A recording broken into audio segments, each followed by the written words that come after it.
Olá, boa tarde. Você acompanha agora notícias do Brasil e do mundo desta segunda-feira, dia 11 de dezembro.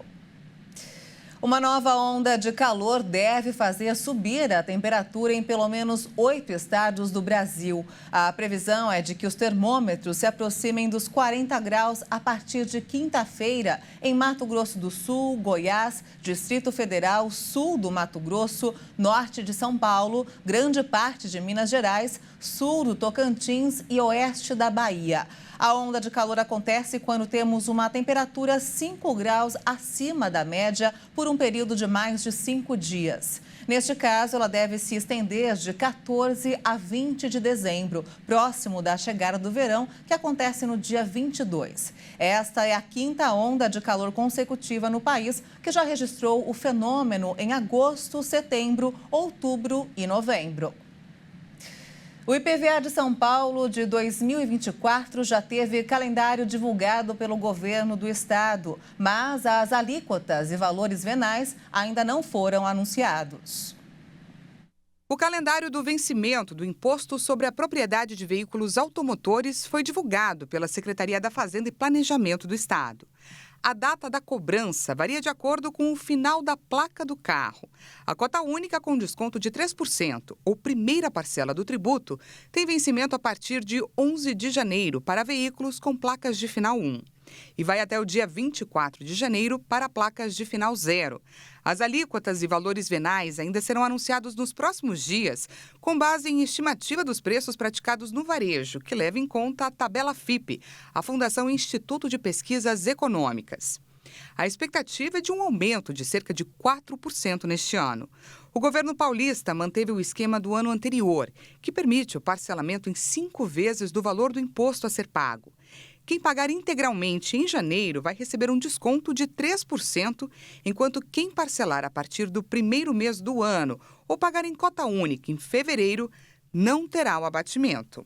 Para pagar o imposto, basta se dirigir a uma agência bancária credenciada com o número do Renavan e pagar a guia no guichê de caixa, nos terminais de autoatendimento pela internet, via débito agendado ou por meio de outros canais oferecidos pelo banco. Quem não recolher o imposto será penalizado com multa de 0,33% por dia de atraso e juros de mora com base na taxa Selic. Após 60 dias, o percentual da multa é fixado em 20%. Mantida a inadimplência, a multa sobe 40% sobre o valor do imposto. Mais 48 brasileiros e familiares palestinos que estavam na faixa de Gaza pousaram nesta madrugada na base aérea de Brasília. A segunda lista de repatriados de Gaza é composta por 27 crianças e adolescentes, 17 mulheres e 4 homens. O voo decolou do Cairo, no Egito, por volta das 7 da noite deste domingo, no horário local. Eles estavam a bordo da aeronave KC-30 da Força Aérea Brasileira e foram repatriados pela Operação Voltando em Paz. De acordo com informações do Ministério das Relações Exteriores, o Itamaraty, eles fazem parte da lista de 102 brasileiros e seus familiares que necessitam de autorização dos governos locais para sair da região. No total, agora são 80 pessoas repatriadas vindas da região da faixa de Gaza. O primeiro grupo de Gaza, com 32 pessoas repatriadas, chegou no Brasil há um mês. Mais de 20 pessoas ainda não receberam autorização para deixar a região. Os brasileiros que estavam em Gaza viveram um drama em que estiveram fora das listas de estrangeiros permitidos a deixar a região. Essa situação se estendeu até o dia 1º de novembro. A repatriação realizada pelo governo federal é chamada de Operação Voltando em Paz e já trouxe mais de 1.500 pessoas ao Brasil, todas provenientes de Israel e, mais recentemente, da Cisjordânia e da faixa de Gaza. Com os repatriados da segunda lista, foram resgatados 1.525 pessoas e 53 animais de estimação. Com intermédio do presidente Lula, Nicolás Maduro e o presidente da Guiana devem se encontrar na próxima quinta-feira. A reunião está prevista para acontecer no Caribe e busca resolver a disputa pelo território de Essequibo. O diálogo deve ser o grande aliado da disputa pelo território de Essequibo, na Guiana, reivindicado pela Venezuela. Segundo a chancelaria do país caribenho, uma reunião entre os presidentes Irfan Ali e Nicolás Maduro foi marcada para o dia 14 de dezembro e deve acontecer em São Vicente e Granadinas. O encontro foi marcado por intermédio do presidente Lula, que manteve conversas com o presidente de São Vicente e Granadinas, Ralph González, e com Nicolás Maduro, em busca de uma resolução pacífica para o conflito. A reunião em que Lula também foi convidado acontece no âmbito da Comunidade dos Estados Latino-Americanos e do Caribe.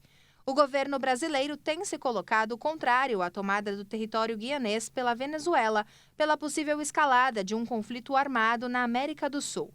Já Maduro reivindica a posse da região, invocando tratados antigos que afirmam que Essequibo é, na verdade, território venezuelano. Um referendo realizado na última semana na Venezuela apontou que 95% da população apoia a retomada do território. Já a Guiana, que tem Essequibo como sua maior região, representa 70% do território guianês e tem recorrido a tribunais internacionais e à Organização das Nações Unidas para evitar a cessão de seu estado. Essequibo é um território rico em produção de petróleo.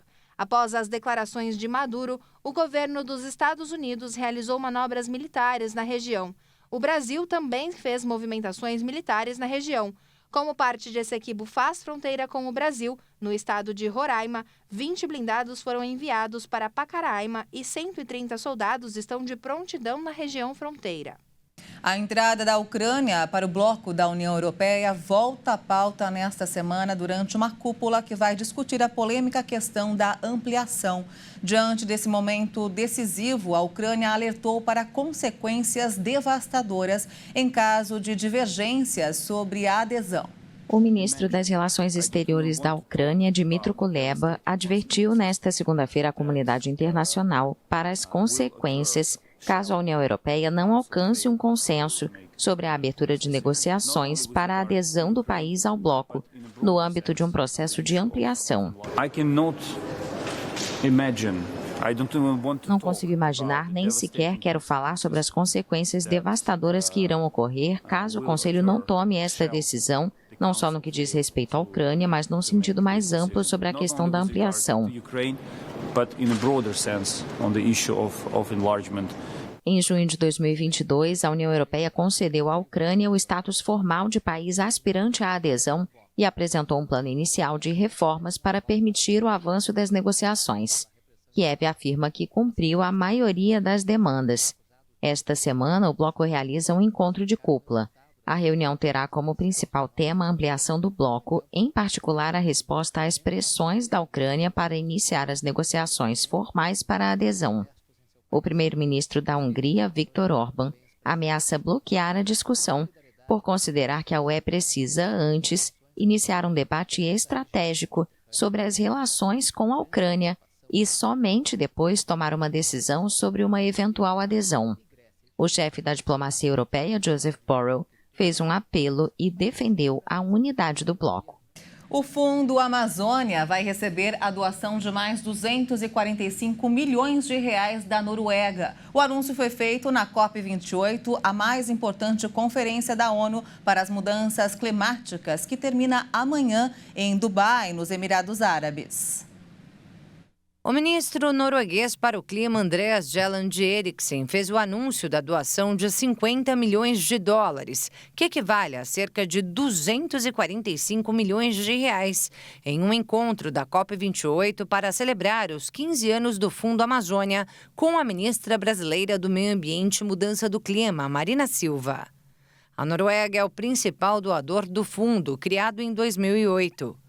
O Fundo Amazônia reúne doações internacionais para apoiar comunidades tradicionais e organizações que atuam na região, além de fornecer recursos diretamente para os estados e municípios para ações de combate ao desmatamento e queimadas.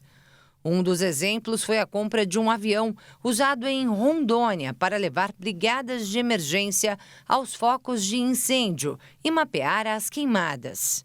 No começo deste mês, o Banco Nacional de Desenvolvimento Econômico e Social, o BNDES, e o governo do Reino Unido também formalizaram a doação de cerca de 500 milhões de reais ao Fundo Amazônia.